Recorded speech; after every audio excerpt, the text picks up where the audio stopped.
welcome to the World of Business Aviation podcast from Eva Media. Thank you for joining us as ever. Please do let us know what you think, because it'd be great to think we're not here talking to ourselves. I'm Paul Eden, I'm editor of Eva Magazine, and joining me this time around I have Chris Moore, who is president of Satcom Direct. Welcome, Chris. Hi Paul, how you doing? Good, thank you very much. So let's start off. Let's get the proper stuff out of the way before we start talking about planes. 3-minute pitch. What does Satcom Direct do? So we're a global telecommunications company for private jets and military aircraft. We provide connectivity solutions, which go on the fuselage, the tail, so antennas, routing platforms within the cabin to provide cabin standards for the passengers or the operators within the aircraft. We transmit those signals over various satellite networks, land those in our own infrastructure. We provide support, cybersecurity, software capabilities, data synchronization for the aircraft. So in essence, we're a global internet service provider and provide solutions for aircraft. Which is a whole bunch of physics and engineering that most of us just connect our iPhone to. Yeah. So, yeah, there you go.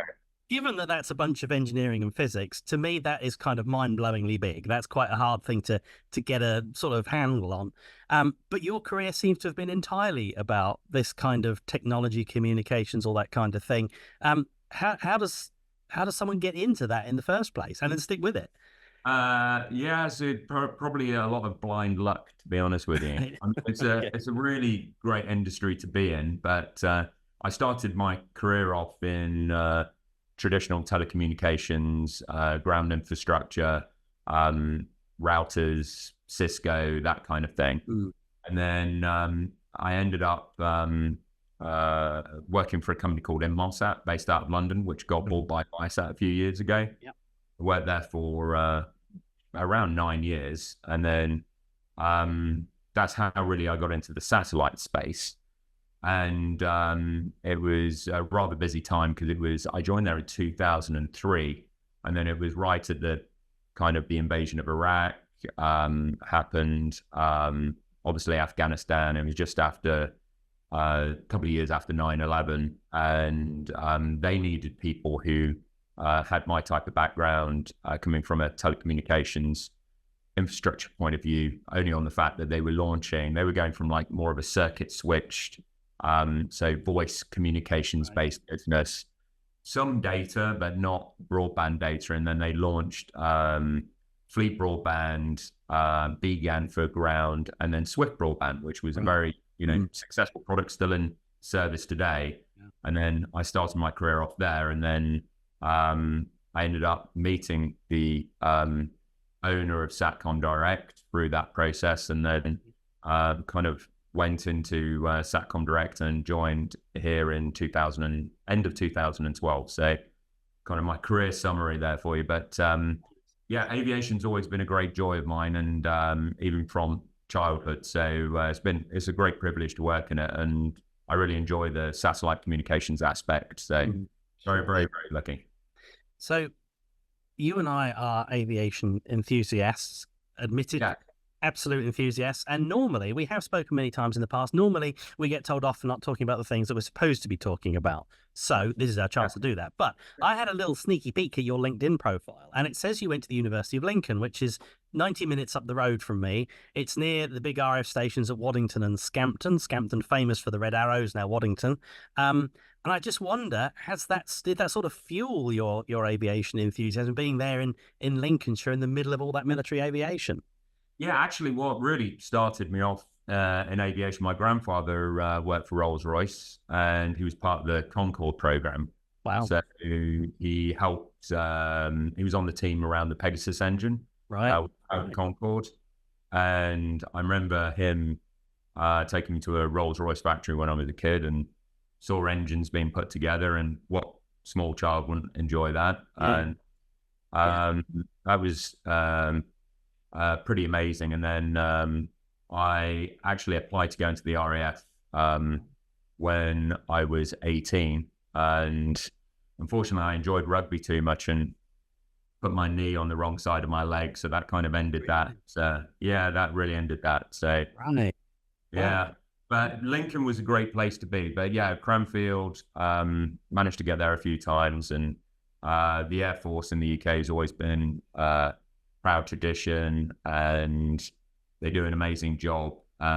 So yeah, it's always been a great area of interest for me. Yeah. So there will be pedants like me who are listening, and they're going to comment underneath this podcast that the Concorde was the Olympus engine. Pegasus was in the Harrier. Oh, sorry, Olympus engine. Yeah, Pegasus was. He actually worked on Pegasus engine. That's where I was. So he worked on the Olympus engines, worked on Pegasus engines, which was for the Harrier. So yeah, sorry.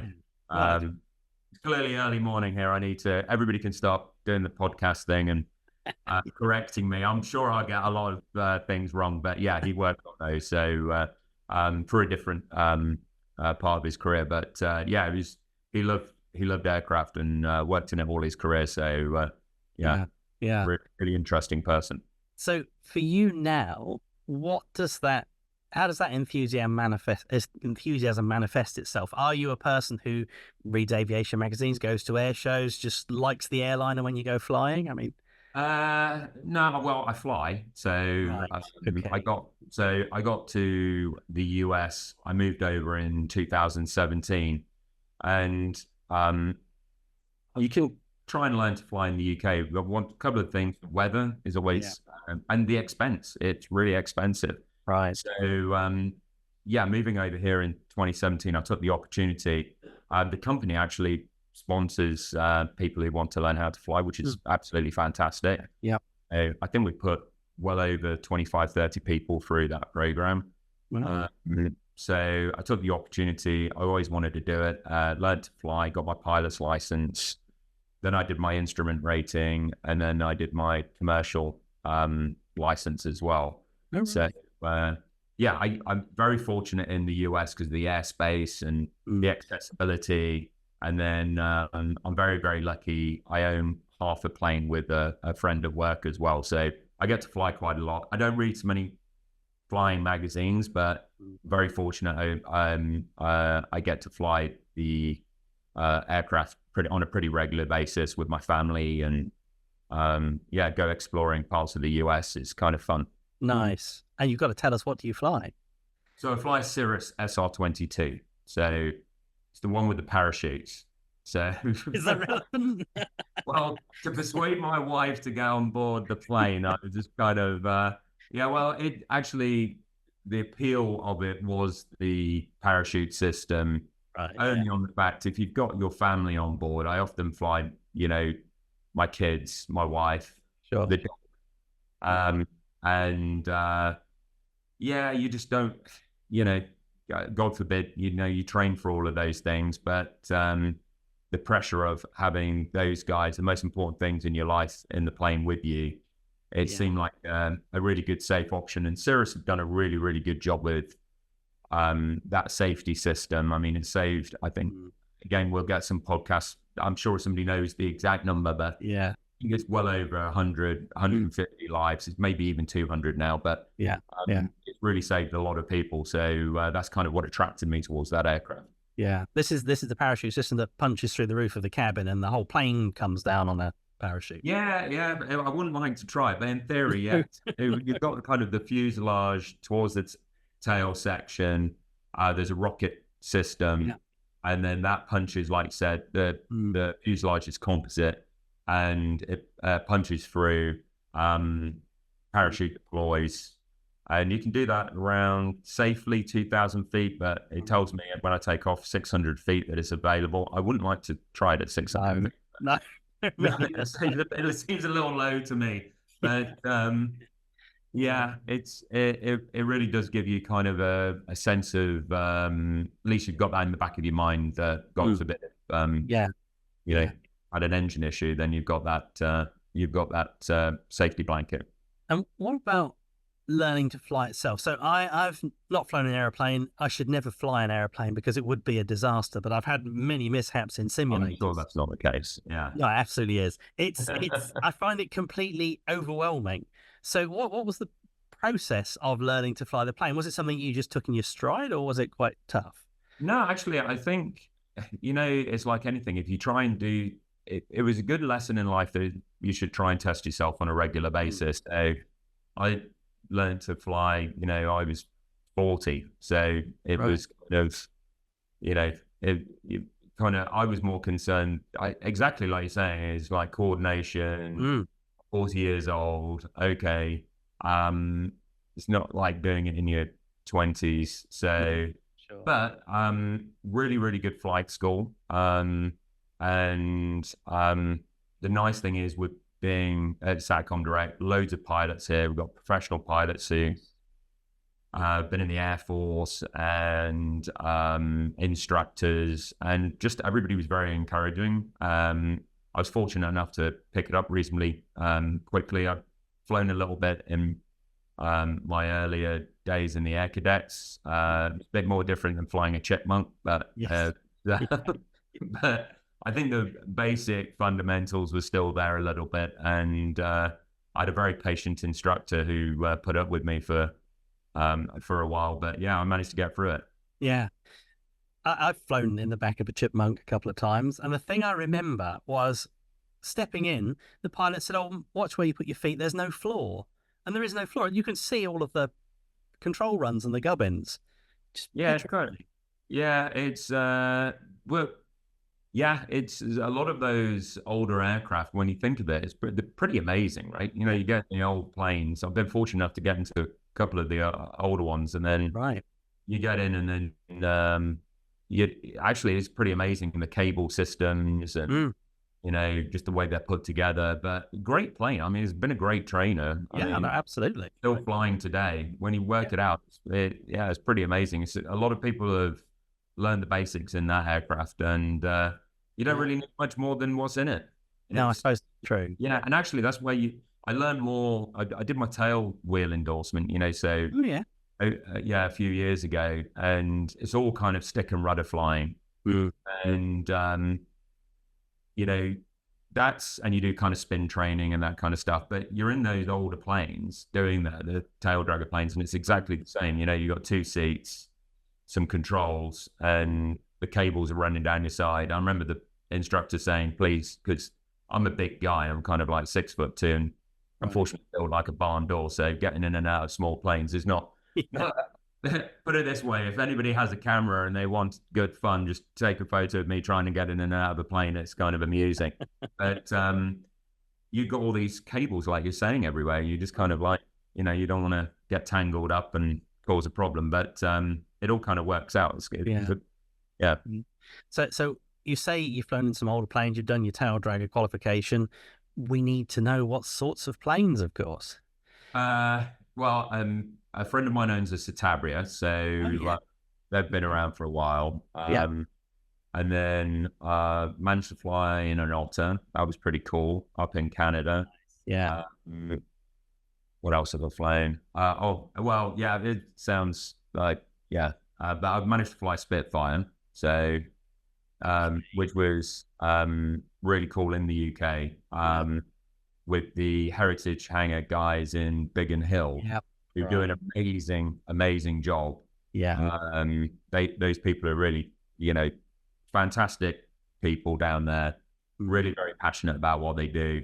I'm not being paid to endorse them, by the way, if anybody No, sure. they were amazing, and that was like a boyhood dream of flying one of those. So I managed to get that in just before the pandemic in 2019. So yeah, that was really good fun, and a few other bits and pieces here and there. So like Carbon Cubs, but the Cub has been around for a long time. But been very fortunate. There's going to be a Spitfire 2-seat Mark 9 flying from Norwich Airport near me over the summer doing those kind of trips. Maybe, I think it's based at Biggin Hill. And there was someone there who was a regular sized guy, and he was like, "Oh, I just sat in the back. It's very small." You must have found it very small. Yeah, it was. I mean, I got in it, and then it makes you realize kind of, quite a tight cockpit, but an amazing aircraft. I mean, there's very maneuverable. Thing is, it's like 90 years old. Yeah. Absolutely. So pretty confident if I made it to 90, I wouldn't be looking as good. So, That's right. but yeah, the plane was amazing, and the pilot I was with was absolutely fantastic. But it it really is such an iconic aircraft, Mm. and managed to fly down the White Cliffs, and yeah, it was brilliant. But Yeah. if it's in Norwich, take the opportunity. Right. Okay. I'll speak to Yeah, a friend. you only live once. Get in the bag. Just make sure the pilot looks like he's going to live throughout the flight, and you'll be fine. I'll double check. Ask for his medical. They give you a parachute anyway. That'll be Oh, okay. really? Yeah, they see actually makes you realize how uncomfortable those seats were. You sit on the Yeah. parachute. I just remember the guy telling me, yeah, if we needed to bail out, and I just looked at him. I was just like, oh, okay. I kind of, yeah. I'm used to flying a plane with a parachute built in, so That's right. That's right. Yeah. Yeah. You mentioned there the Citabria, and what I really love about that aeroplane is it's aerobatic backwards. yeah, it's yeah. It and the guy I flew it with, I remember he did spin training with it, and I think a Right. few choice words were said when he did some acrobatics, and I was just yeah. I just it humbled me very quickly. Oh yeah, very very quickly. Yeah, Yeah. he's a good friend of mine. He's a great pilot, but I think it was a good way of him getting me to shut up for 10 minutes. All right. So let's then consider the whole history of aviation. You could choose an airplane from that whole history and you could go fly. You could get qualified, you could go fly it. What do you think it might be? Could I have two? Yeah, you can have two. We'll be Yeah, generous. I'd take an SR-71 Ah. and the Spitfire. Oh, okay. Yeah. Interesting. Quite different. Why the SR-71? Well, it's such a shame, isn't it? When you think when was that designed? It's probably in the late 50s. Yeah, late 50s. Yeah. Yeah. And really, I mean, when you talk supersonic flight, there's nothing quite as iconic. I mean, it's a bit like a Concorde. Maybe it's the connection with Concorde. Yeah, could be. And I managed to. I was in New York recently, and they on the Intrepid Mm. in New York, and they actually have one there. And when you get up to it, I just remember looking at it in books as a kid, and it seemed so big. And then actually, when you get up to it, it's not quite as big as No, that's true. you thought it would be. But it's such a beautiful looking airplane. And then we had one of our customer events a few years ago, and we had one of the pilots guest speak at it. And yeah, I think it's so iconic. There's nothing really come close to it. Mm. Yeah. And it would be an amazing thing to fly. That Yeah. would be that would be pretty cool. And then the Spitfire, just kind of it's a Spitfire, it's amazing. Yeah. I wouldn't mind that as a retirement job. Actually, the guy at the Heritage Hangar seemed like he was having a good time. That'd be quite nice. Take tourists down the White Cliffs and Yeah. do that 2 or 3 times a week. That would be a nice retirement gig. Very Yeah. nice. Yeah, yeah. Yeah. So where I am here in East Anglia, I'm about an hour from Mildenhall, where the was it Det 9, the SR-71s were based. Yeah. So in my childhood, I did see SR-71s every now and again, just flying over, going back to Mildenhall. So I feel very privileged to have done that, and I've since spoken to pilots and that kind of thing. It is just such an incredible story. The whole aeroplane has an incredible story about it. So, and I'll digress a little bit more here. I know this is your podcast, not mine, but I'll just tell you a little story. No, it's great. I was working with a local guy. He was a Latvian, and we were doing this kind of celebration for Christmas thing. We were showing local people that Latvian customs were similar to local customs, all that kind of thing. Yeah. And this guy walked in. He said, "Oh, I'm from Lithuania." I was like, "Right, okay." And he said to me, "You know the SR-71?" And I said, "Yes. Why would you think I knew the SR-71?" He said, "Something about you. You know it." I said, "Yeah." And he had worked for the Soviets on an anti-aircraft system in Lithuania, tracking it around the Baltic. Really? Yeah. How bizarre that he should just. Yeah. I must have plane tattooed on me somewhere. I don't know. Yeah, that's pretty. Either that or you're being watched. You're right. All that aviation knowledge, they know they can try and extract it out of you.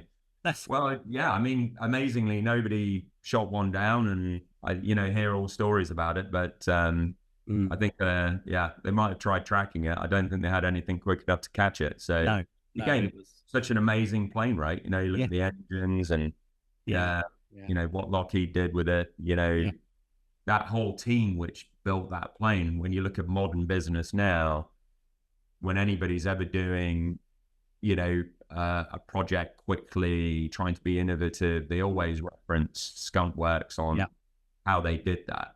yeah, yeah, Yeah, it's not just the plane; it was everybody involved in yeah, designing it to making it. It's pretty amazing. yeah. It was a completely iconic team, wasn't it? Oh yeah, Something that occurs to me is, so around here from the UK, it wasn't as quick as it was in the Far East, because it's colder. So when it went around the Baltic, it was Mark 2.6, but when it was flying over Southeast Asia, it was 3.2. Something flying at 3.2, would that be hard to get satellite communications onto? Is that a tough target to hit from a satellite, do you think? we never tried it, but I'd give it a go. No, if you could and report back, that No, would be great. there's no reason why you couldn't. Right. No reason why you couldn't. Interesting. I mean, yeah, obviously the plane's been retired a long time, but Yeah. Yeah. yeah, the if I look at our new phased array antenna that we're coming out with, it electronically scans. You put it on the fuselage. It'll give it some drag though. It might slow it down. Yeah, So, yeah. Might yeah, melt your antenna, but yeah. yeah, but yeah, there's no reason why I couldn't. Okay, cool. All right. So let's move on from the aeroplane to aviation people. Right. So is there an aviation person from history or the present who you would just love to meet, and why would you want to meet them? Uh, yeah, I can think of quite a few actually. You could have more than one. I'd like to meet Douglas Bader. Right. Okay. So, well, amazing story. Lost both of his legs, Yep. obviously, flying accident before World War II, Yeah. and the fact that he managed to fly Yeah. after that accident, I think he'd be a really interesting person to me. The obvious choices. I mean, you'd like to have a chat with Charles Lindbergh. I mean, I read his autobiography. Yeah. When you think of those early pioneers, and I think, you know, it's the Spirit of St. Louis, his autobiography, there's a bit in there where he kind of got lost in fog. Yeah. So he jumped out of the plane. He had a parachute, and you kind of, you're like, well, because he was in kind of terrain, and you just kind of, you know, some crazy stories. I think, you know, some of those guys would be amazing to talk to. And then yeah, I mean, there are loads of people to think about. Yeah. I'd love to spend a few moments with those guys. That would be kind of really interesting. Yeah, I often wonder, we think about people like Lindbergh, you know, the big famous people who took the headlines, but there are so many pioneers. So there's a guy who pioneered flying in the Highlands and Islands of Scotland, and his name, I'm just glancing across here, his name was Captain Fresson, Fresson, and he tells the story of how he was flying in some kind of moth biplane, and it got foggy, and he thought the only way to get out of the fog was to go lower, but he was over the mountains, and he got so low, he flew alongside a hill, alongside a wall, a stone wall on a hill at the same level as the sheep, and thought he ought to climb. Well, what a wonderful person to have a chat to. Although I'm glad I wouldn't be in the aircraft with him. Yeah. It's kind of when you work, you know, basic instruments, everything people had, it's crazy, right? You know? Yeah, absolutely insane. Yeah. You mentioned you have a bunch of pilots there at Satcom Direct, and I think I did fly with you once in the Gulfstream. I think you had possibly an F-16 pilot in the cockpit. Yes, we're very lucky. We've got the chap who runs our flight department. He was in the US Air Force. He was a C-130 pilot. One of the other guys, he was an F-16 pilot. So yeah, lots of experience. Really interesting to talk to. Loads of stories, as you can imagine. But very, very humble guys, really, really good at what they do. Very, very lucky to work with them. Yeah. I mean, I wonder, how do you get any work done at all in the office with those people around? They're both based down in the hangar, so actually I'm based up in the office. So I probably wouldn't much, but they're very, you know, typical Air Force guys. They just kind of crack on and get stuff done. And you know, I think if I was bugging them too much about you know, aviation stories, they'd probably tell me to buzz off at some point. And actually, I know they would, but yeah, they're very good. The nice thing is with both of them, they like a beer. So if you want a good story, you can prize it out of them, normally with a beer down the pub, which is, you know, being a Brit, that's my answer to everything. Maybe we need to do the Satcom Direct Flight Department podcast. Maybe they'll be far more interesting than me, I can assure you. They've got better. They'll probably have more aviation stories, but not necessarily publishable, of course. yeah, maybe not. Yeah. But obviously, you do a bunch of work, and I think you're going to be at eBase kind of very soon after this podcast airs, aren't you? Or at least the company is. Yeah, we'll be at eBase. We're there every year, so we'll have some good announcements, and looking forward to seeing everybody. Good stuff. Yeah. Okay. So I'm hoping that we can sit down and have another chat about planes at eBase and not talk at all about the stuff we're supposed to be talking about. Yeah. But for now, we're kind of running out of time, so I'm going to say thank you very much, Chris. It's been an absolute pleasure. To everyone who I hope has been listening at home, in their offices, wherever, I'm going to say thank you for joining us again on this podcast. And once again, do let us know how you think we're doing. Thank you very much, Chris. Thank you. Appreciate it.